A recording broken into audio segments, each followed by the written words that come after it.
शिवाजी के पिछले वीडियो में हमने शिवाजी द्वारा सूरत को लूटने तक का अध्ययन किया था। अब उससे आगे राज्य में ये खालसा प्रांत था और खालसा प्रांत को लूट लिए। तो 1665 ये भेजता है जयपुर के जय सिंह को, और इसके साथ में दिलेर खां और ताज खां, भाई आप जाइए, ये सेनापति हैं। अब ये कहते हैं कि जो जय सिंह है कूटनीतिक दृष्टि से बहुत ही महत्वपूर्ण व्यक्ति था, कूटनीति करने में बड़ा माहिर था। तो ये पहले बीजापुर वालों को शिवाजी के खिलाफ मिला देता कि भाई आप हमारी शिवाजी के खिलाफ सहायता करें, और ये तो करने थे। लगभग इन्हीं के दुर्गों को इसने अपने अधिकार में लिया। इनकी सहायता से ये सबसे पहले तो वज्रगढ़ पर एक किला है, इसका वज्रगढ़ पर अधिकार कर लेता है। फिर इसके बाद में ये जो रायगढ़ है, रायगढ़ को घेर लेता है और पुरंदर को भी जीत लेता है। और पुरंदर के किले में थे जी महाराज शिवाजी। अब शिवाजी फिर जाते हैं तो शिवाजी फिर कहते हैं कि संधि कर लेंगे। गिरने के बाद वो क्या चाह रहा है, या तो पकड़ लेगा। और जय सिंह का भी मकसद है, क्योंकि ये हिंदू सम्राट था, उससे हानि पहुंचाने का कतई नहीं था, इसलिए वो संधि की शर्तें मान लेता है कि जी हम संधि दें।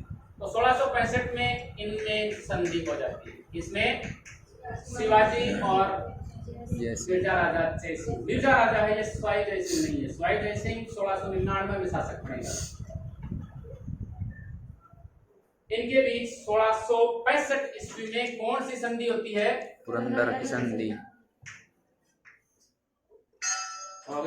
इसमें पहला पॉइंट वाइज याद करना, आपकी किताब में पॉइंट नहीं कि इनके पास थे 35। और देखो दो प्रकार के दुर्ग हैं यहाँ इसके पास। एक है 4 लाख खून आय वाले, ठीक है, और दूसरे हैं इसके पास 1 लाख खून। खून का मतलब रुपए से है, उस समय ये मुद्रा का रूप था। इस प्रकार के उसके पास किले थे 35। इसमें से जो 4 लाख वाले थे ये 23 थे, ये 12 थे कि जी ये 4 लाख वाले हैं, ये आप मुगलों को सौंप दें। और ये सामान्य आय वाले 1 लाख खून वाले किले हैं, ये आप अपने पास रखिए, इनको हमें इनसे कोई सरोकार नहीं, ठीक है। फिर ये तो एक पॉइंट मानिए आप। दूसरा पॉइंट है कि बीजापुर के खिलाफ,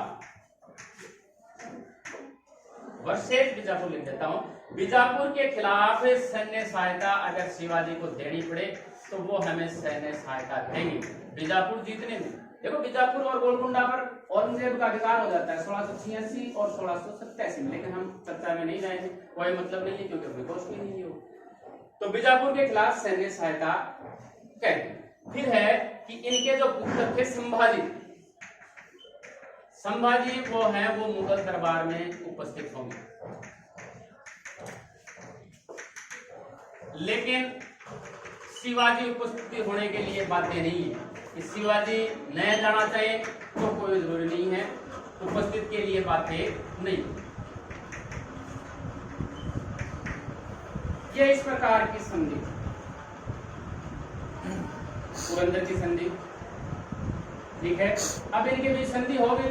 संधि होने के बाद मिर्जा राजा जय सिंह कहते हैं शिवाजी से कि आप भी चलिए, चलो संधि के तहत हम आपको बाध्य नहीं करेंगे। और जो औरंगजेब है, इनके बीच जो संधि होती है उनको मान्यता प्रदान कर देता है कि जी आपने संधि कर ली, कोई बात नहीं। देखो ये बीजापुर को ज्यादा अड़कना चाहते थे, मराठा तो देखो सर्वोत्तम शक्ति थी ही, लेकिन मुख्य उद्देश्य इनको बीजापुर गोलकुंडा भी प्राप्त करना था। देखो गोलकुंडा है वर्तमान तेलंगाना, तेलंगाना जानते हो ना, वहां संधि हो गई। संधि होने के बाद में 1666 ईस्वी में ये अपने पुत्र संभाजी के साथ आगरा के लाल किले में जाते हैं। आगरा चले गए। अब शिवाजी का यहाँ उद्देश्य ये आगरा जाने का कि एक तो मैं मुगलों को नजदीक से देखूं, ठीक है, पहली बात। दूसरी कि मैं उत्तर भारत में ये देखना चाहता हूं कि क्या वो मुगलों के अधिकार जो अधिकार हो रहा है उनका, क्या वो उनके पंजे से मुक्त होना चाहते हैं। यानी इसका मतलब ये था कि मैं सिर्फ मराठाओं तक ही सीमित नहीं रहना चाहता, मैं अपना विस्तार और आगे तक करूं। अब यहाँ आगे यानी ये सोच के शिवाजी आ गए, शिवाजी को बाध्य नहीं किया गया था, ये अपने पुत्र संभाजी के साथ में आ गए यहाँ आ गए। अब यहाँ पर इनके साथ में सम्मानजनक व्यवहार नहीं किया जाता,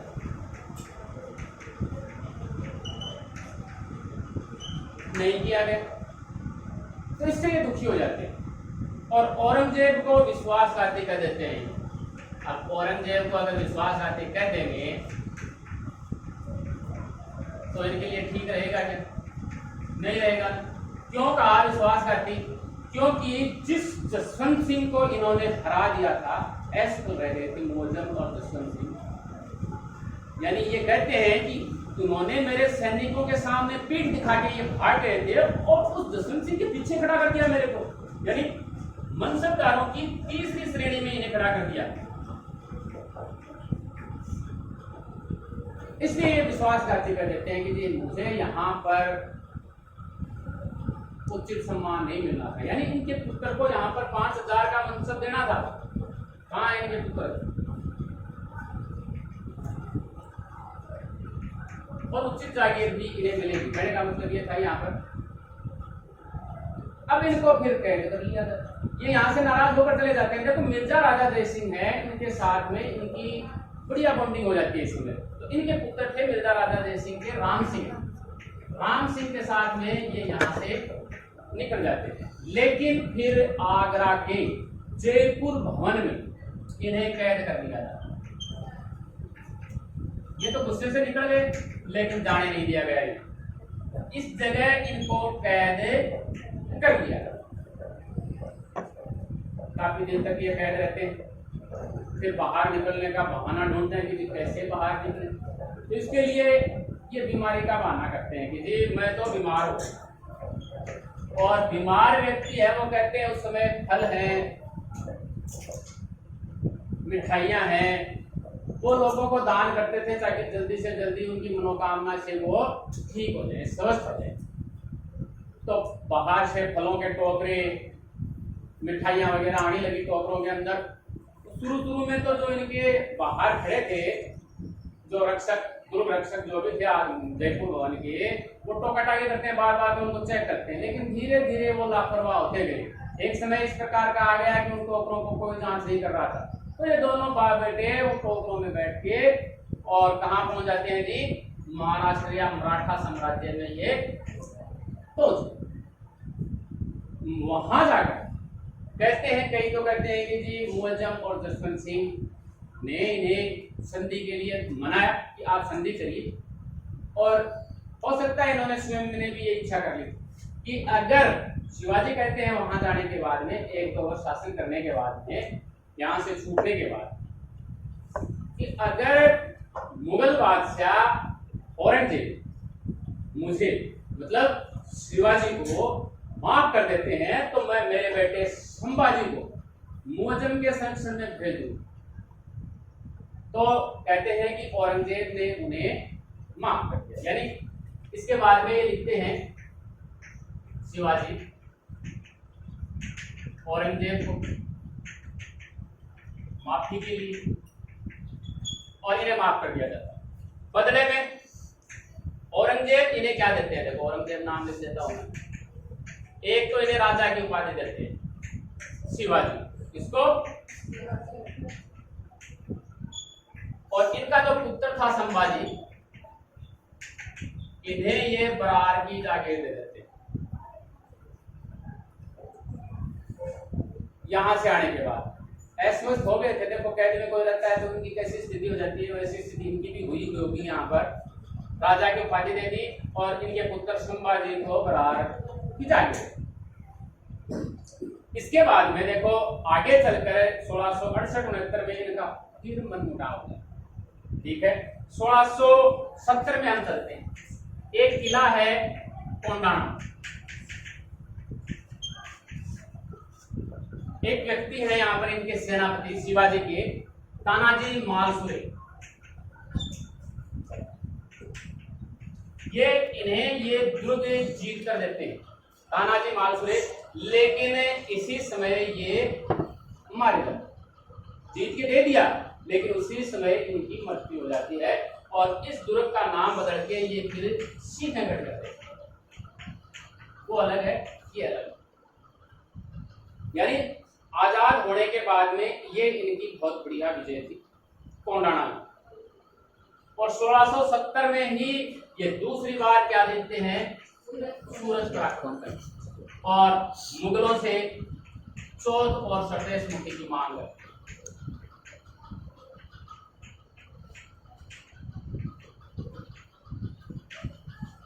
और इस समय तक जो दुर्ग इन्होंने दिए थे संधि के तहत, उन सभी पर भी अपना अधिकार ये कर। आगे चलकर 1674 ईस्वी में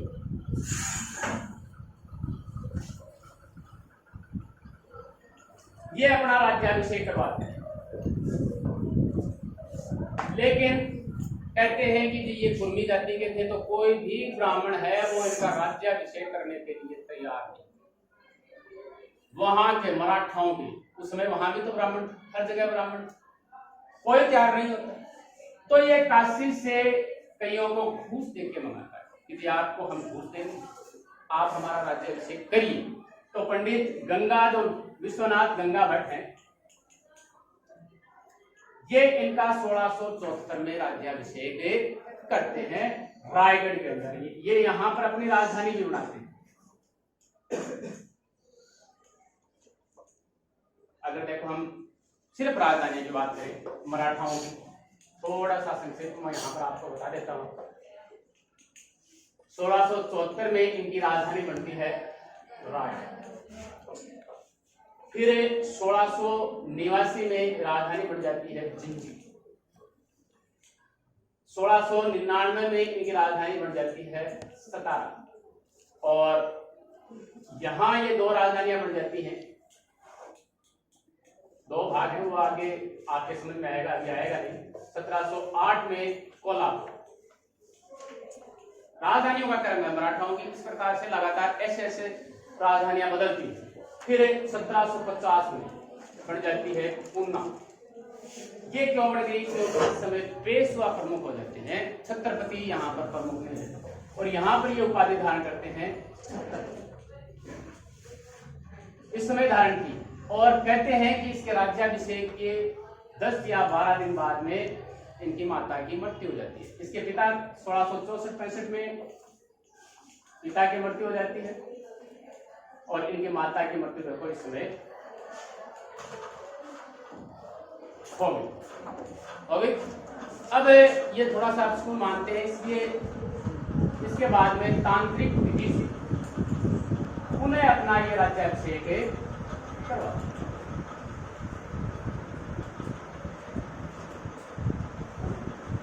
1674 की बात, इनका राज्याभिषेक हो गया।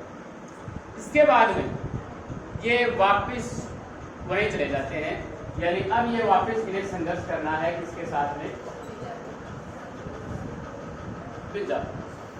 और इस समय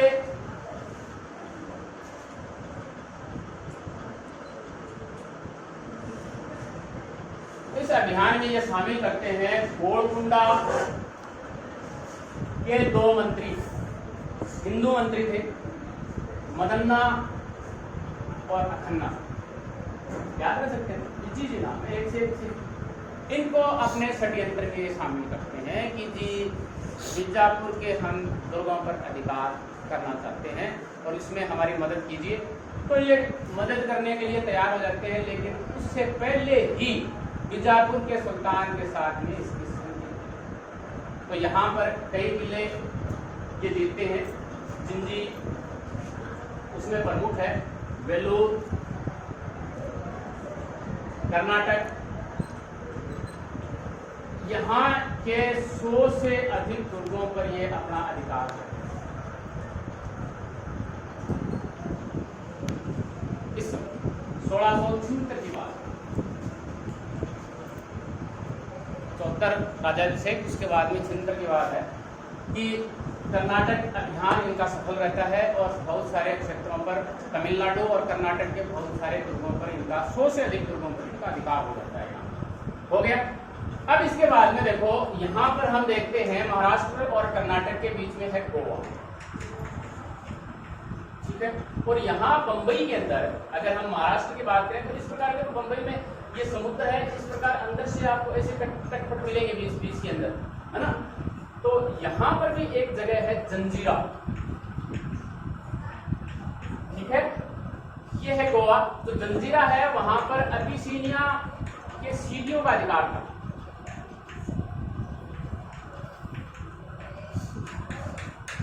और गोवा के ऊपर था पुर्तगालियों का अधिकार। पढ़ेंगे हम पुर्तगालियों के बारे में। अबिसिनिया के सीडियों का अधिकार था। अबिसिनिया है वो पहले बैबनी साम्राज्य के अंतर्गत, यानी इनका ही पैणा मानते थे, इनके अधीन थे। फिर ये अहमदनगर के नीचे चले गए। अहमदनगर का जब विलय हो जाता है तो बीजापुर में चले गए, और बीजापुर का जब नाश हो जाता है तो ये मुगलों के अधीन चले गए। लेकिन मराठों की बात नहीं मानी उन्होंने। एक बार अब देखते हैं कि कहते हैं कि जी ये अबिसिनिया के जो सीडी हैं,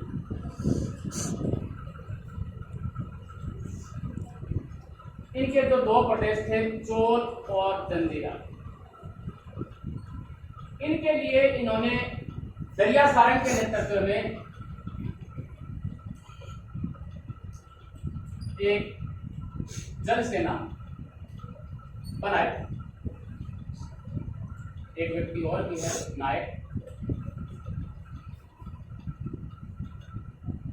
लेकिन ये सेना भी इनके काम नहीं आती और अबिसिनिया के सीडियों से ये चोल और जंजीरा को प्राप्त करने में असफल।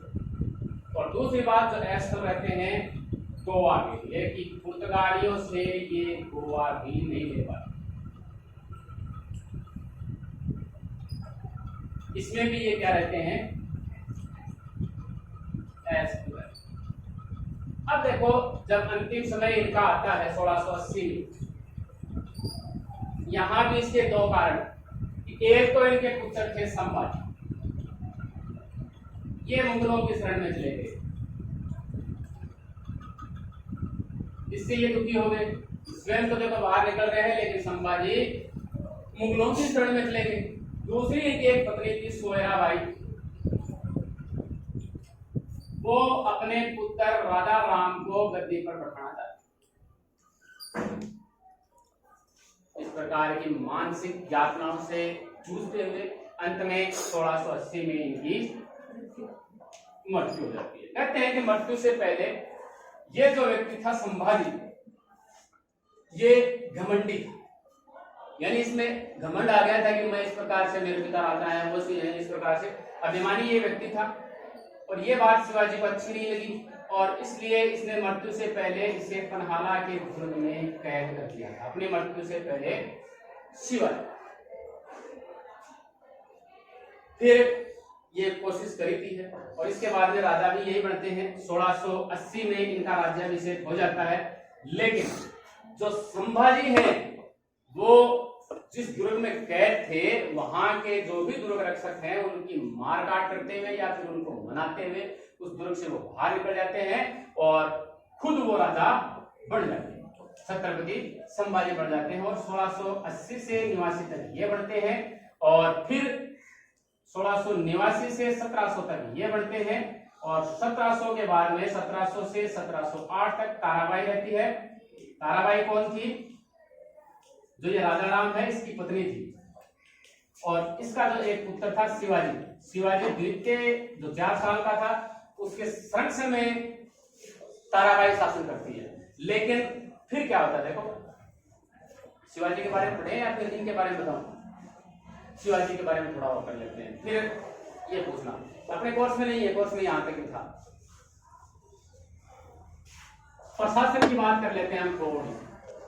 देखो एक व्यक्ति है जदुनाथ सरकार, ये कहते हैं कि जी शिवाजी हिंदुओं का अंतिम रचनात्मक और प्रतिभा संपन्न व्यक्ति था, यानी इसके बाद में इस प्रकार की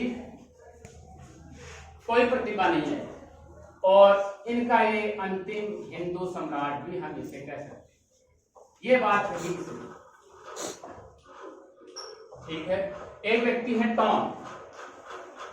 टॉन इसके साम्राज्य को देते हैं सैनिक गणतंत्र की सैनिक। एक व्यक्ति है स्मिथ, नेपोलियन बोनापार्ट कहा था समुद्रगुप्त को, जिसने विंसेंट स्मिथ, ये इसे डाकू की संज्ञा देते। डाकू है एक प्रकार का, लूट लाट के ये लूट रहा है, लगातार लूट रहा है। स्मिथ इसे डाकू की बात करते हैं। थोड़ी सी यहाँ इनके हम अष्टप्रधान की करते हैं, है नहीं लेकिन कर रहे हैं, ठीक है। शिवाजी के दरबार में अष्टप्रधान थे, लेकिन वो उनको अधिकार सिर्फ सचिव बोलते कि सीमित था। सिर्फ वो शिवाजी को परामर्श दे सकते थे, लेकिन बातें नहीं कर सकते थे। अंतिम सर्वोसर्वा शिवाजी जी थे। सबसे पहले इसमें आता है पेशवा, फिर आता है अमात्य या मजूमदार,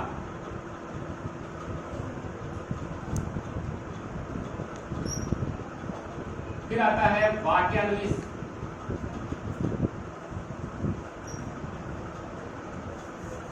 फिर आता है सुरुनविस,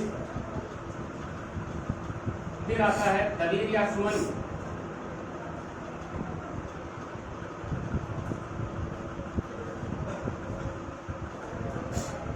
फिर आता है सेनापति,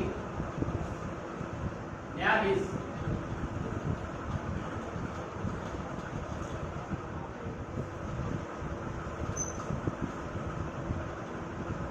देखो इनके बारे में देखते हैं।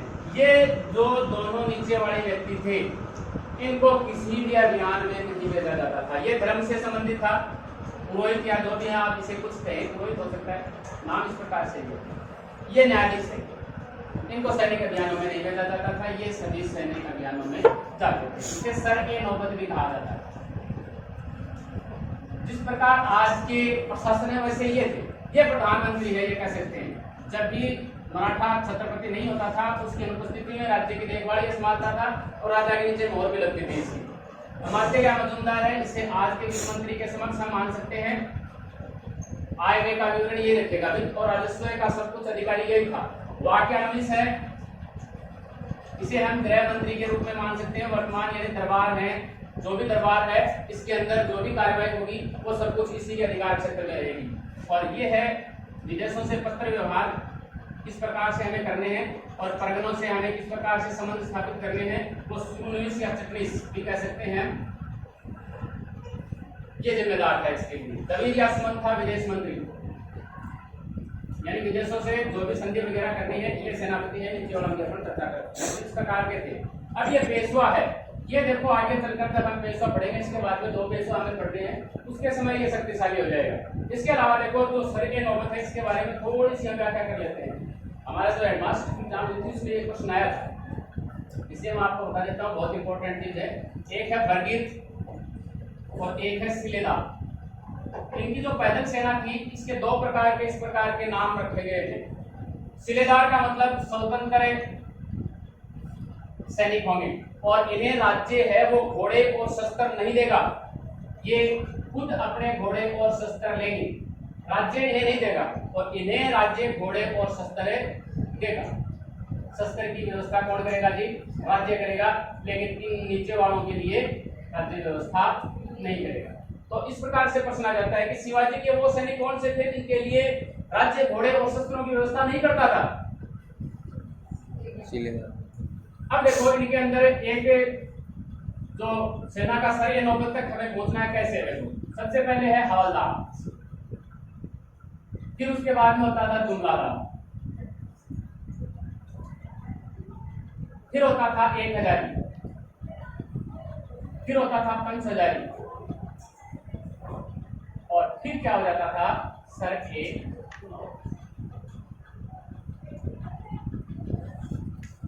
इसके अंडर में होते थे 25 घुड़सवार, इसके अंडर में होते थे 5 हवलदार, ठीक है। इसके अंडर में होते थे 10 बलदार। ये इस प्रकार से फिर आगे बढ़ेंगे, देखो नाम इस प्रकार से है। यहाँ तक ये व्यवस्था। अब हम दो नाम और रह जाते हैं, चौथ और स्वदेशी। जो मुख्य मुख्य है उन्हीं की चर्चा कर रहे हैं, क्योंकि सिर्फ बताने के लिए है कि चौथ क्या है, स्वदेश मुक्ति क्या है, नहीं कोई मतलब नहीं है हमें यहाँ पर। चौथ ये कर लेते थे, उसके बाद ये 1/4 था और ये क्या था 1/10। अब इसके बारे में कई तरह कि जी एक तो ये उपज का हिस्सा हो सकता है, कोई स्पष्ट बताया नहीं गया है, या फिर दूसरा ये है कि हम आपका संरक्षण करेंगे, आप हमें चौथ अगर देंगे। दूसरा, हम आपके क्षेत्र में लूट मार नहीं करेंगे अगर आप हमें चौथ दे देते। इस प्रकार से लूट मार से बचाने के लिए उपज का हिस्सा कोई भी हो सकता है, कोई स्पष्ट व्याख्या इसकी नहीं है कि ये चौथ क्यों हो सकते हैं। लेकिन मुख्य यही था कि उन क्षेत्रों में हम लूट मार नहीं करेंगे जहां पर मराठों को चौथ मिल जाए। स्वदेश मुक्ति ये था कि ये हम यहाँ के मराठों के देशमुख हैं, इसलिए हमें स्वदेश मुक्ति लेने का पैतृक अधिकार है, इसलिए ये कौन सा लेते थे, स्वदेश मुक्ति। अब देखो जो चौथ है ये भी 4 हिस्सों में था, भगती, सहोत्रा, नाडमुंडा और मोका। ये इस प्रकार से था, ये था 66%, और ये 66% सेना को दे दिया जाता था। यानी चौथ का हिस्सा किस प्रकार से होता था, भगती था और ये देता था राजा को, ठीक है। ये था 3% और ये राजा की इच्छा पर, कि राजा किसे भी दे सकता है, नाडमुंडा, ठीक है। और सहोत्रा दिया जाता था किसको, पंच सचिव या प्रकार से चौथ का बंटवारा होता था। तो ये है छत्रपति शिवाजी का हमारा ये अध्याय इसी के साथ समाप्त होता है।